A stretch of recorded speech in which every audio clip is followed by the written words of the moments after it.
Oh no. You're really annoying. Hi, Lindsay. Hi, guys.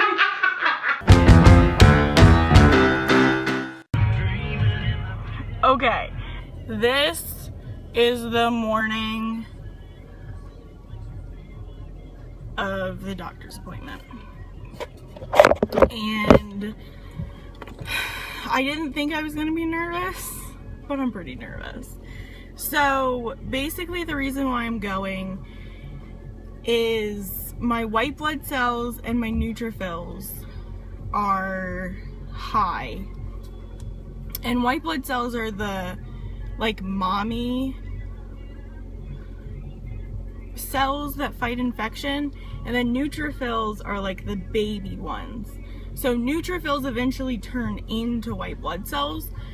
So there's something wrong with how the neutrophils aren't turning into white blood cells, or I don't know, but there's a lot of them. There's a lot of them. And I'm nervous because I don't know what this means for me. So where I'm going, I've never been before. I've never been, seriously?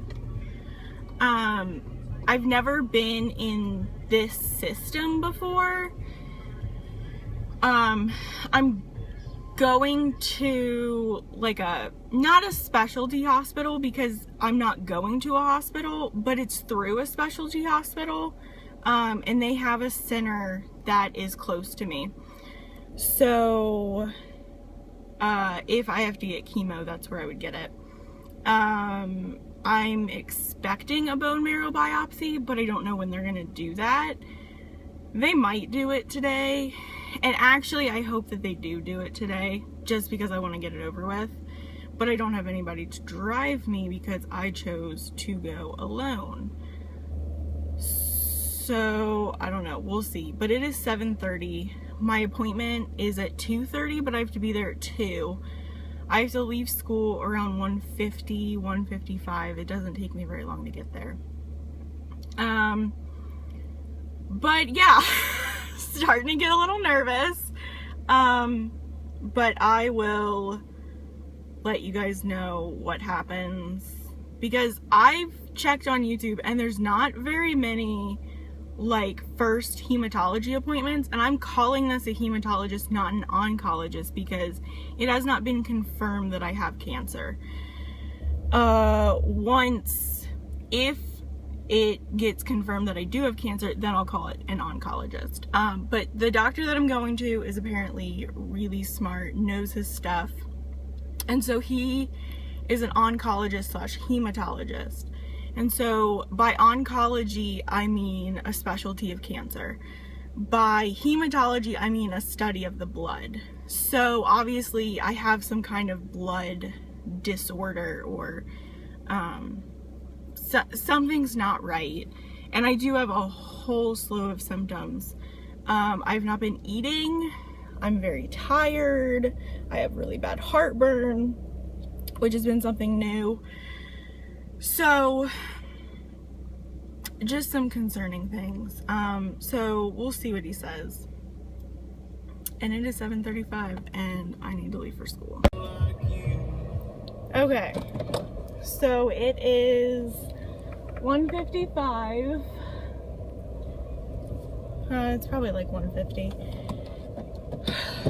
I'm about to do this, guys. I'm about to do this. I'm nervous. And I almost left my meds this morning. You have to bring in all of your meds. And I almost forgot them. So I'm nervous. I kind of know what to expect, but I kind of don't. But the facility is apparently really nice. I've been there. The facility's nice. I'm just nervous. I don't know what to expect. So we'll see. Okay, so this is the next day. I forgot to fill you guys in. So I didn't have to wait very long. I waited in the waiting room maybe like 5 minutes. As far as waiting for the doctor, I waited maybe 5 minutes. So I did not wait very long to see the doctor at all. And basically what happened was when I went in, I checked in, you know, they took my copay, all that kind of stuff. I went into this bigger waiting room, and I waited there. The nurse called me back. She got my height, my weight, like all of that stuff. And then she kind of went through all of my meds, and what else did she do? She took my blood pressure and she got my temperature and all of that. She asked me some questions, and then she looked at the computer, I guess under orders, and the doctor wanted a CBC done. And so she did that via a finger stick. And by the time that the results came in, the doctor was already with me. And basically he just came in and he kind of went over my previous medical history, and he went over my family history with me. And he looked at the blood results and from the finger stick, and he wanted to repeat them because he doesn't think that they are very accurate. So we repeated those, and I actually don't have a mark because I had a really awesome nurse yesterday. So, you know, we just kind of talked about it, and, you know, talked about my symptoms and all of that, and then he just listened to my heart and my lungs, and he kind of felt my stomach a little bit, and he felt my neck, and that was about it. It wasn't invasive at all. I didn't have to take any of my clothes off, nothing like that. I go back in 2 weeks for the blood results. We're going to sit down and talk about them. The finger stick results were really concerning, but he doesn't think that they're accurate, so that's why we repeated the blood results to confirm. But other than that, he was really nice, and I mean, that's about it. I really worried for nothing. It wasn't that bad. I mean, now I have to wait 2 weeks for the results, which sucks, because that's going to be the worst. The worst part is waiting. But I mean, what did I just do? You know, I think I'll be fine. Okay, so today is September 10th. It's about 3:15. I have an appointment at 3:30, and this is when I get my results. So I'm a little nervous just because I don't know what he's gonna say.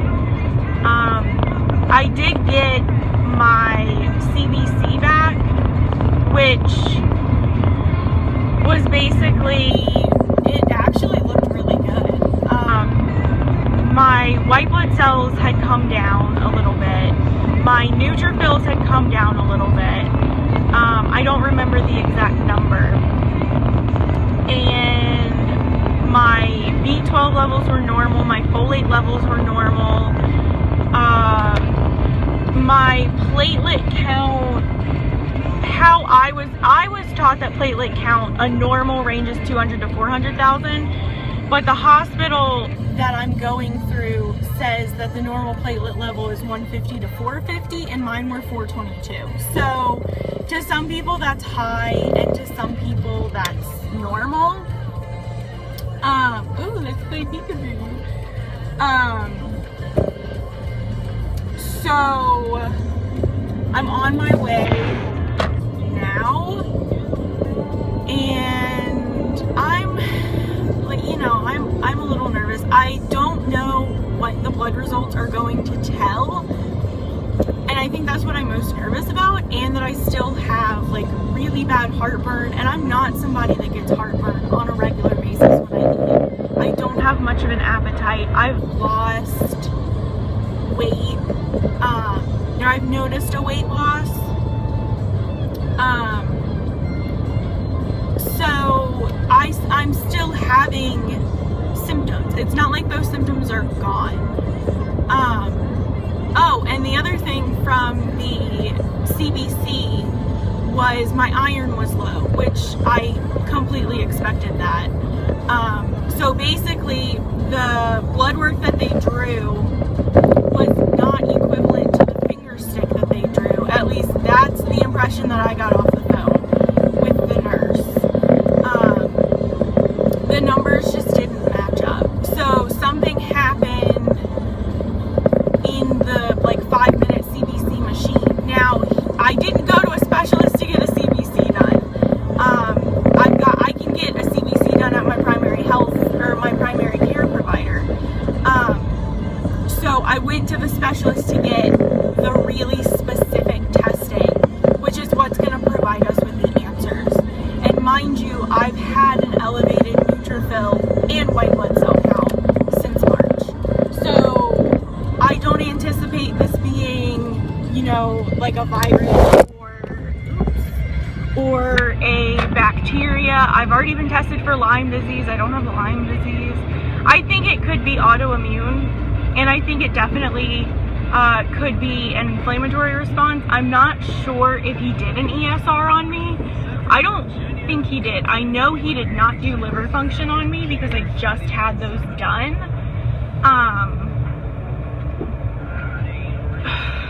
But I do know that the initial blood work, I know the results of those. Don't know. Why did I not do that? Okay, I need to go. Okay, so the last clip that you saw was like a year ago. I kind of left y'all hanging. To be honest, I forgot. So the last clip that you saw was me going in to get my results. So the results were pretty good. I don't have cancer or anything like that. Basically, they determined that my iron and my ferritin levels were very, very, very low. So my doctor ordered 2 Injectafer iron infusions for me. So 2 weeks later, I got my first iron infusion. It took about 30 minutes for it to infuse, and the other 30 minutes I got saline because you have a 30-minute window of observation, and they take your blood pressure before and after you get the infusion to make sure that your blood pressure didn't get too low. If it gets too low, then you have to sit and wait, and then they'll redo it again. And once your blood pressure gets high enough, then you can leave. They gave me snacks and food and drinks. And then I believe it was 4 months from the first Injectafer iron infusion, I got another one. So I got that one. Again, it took 30 minutes to infuse. I mean, it basically the same thing. And we also, no, we didn't do labs. I don't remember. So we did that. Then, my arm's getting tired. Then I went back probably a few weeks later, maybe like a month later, just to get my labs drawn. And everything pretty much looked good. My platelets had come down. My iron was way up. It was really, really, really good. My white blood cells were still high, and so were my neutrophils. So then this, in 2016, January of 2016, I met with my doctor's nurse practitioner. And she basically said that they don't think that it's anything to be worried about as far as like my low energy and like that kind of thing. My appetite at that time had picked up. And as far as my heartburn goes, I don't really know why I had heartburn, but I started taking omeprazole, which is the generic for Prilosec, and that has been helping. So I've been doing that, and basically the nurse practitioner said that it's probably just inflammation. So basically an inflammatory response, which is what I thought it could be. I probably have some kind of underlying autoimmune disease that hasn't been diagnosed. I wouldn't be surprised. So that's what that visit entailed. And we also did blood work. So then, probably about a month ago, I had an appointment with the actual doctor, the actual hematologist. And he basically said that they have done everything that they needed to do. We did the iron infusions, and you know, they corrected my iron deficiency anemia, and that there really wasn't a lot that they could do at that point, but just close observation. Also, from the first blood draw, the clip that you just saw, a test that they did was called flow cytometry. That came back negative, which basically means that I don't have cancer. So at this point, I go back in 1 year to see if anything has changed, see if my iron levels drop, that kind of thing. And if they haven't dropped, if my iron, like if I don't need another iron infusion, then I will probably just, I don't know, I guess I won't be a patient there anymore, or maybe I'll just come in yearly. I'm not really sure how that's gonna work, but the doctor said that I probably wouldn't need another iron infusion. Just, I don't know, that's what he said. So there are some pictures that are going to follow this video of what you can expect. These are pictures from the infusion lab. This is the infusion lab where people also get chemo, because I went to a cancer center.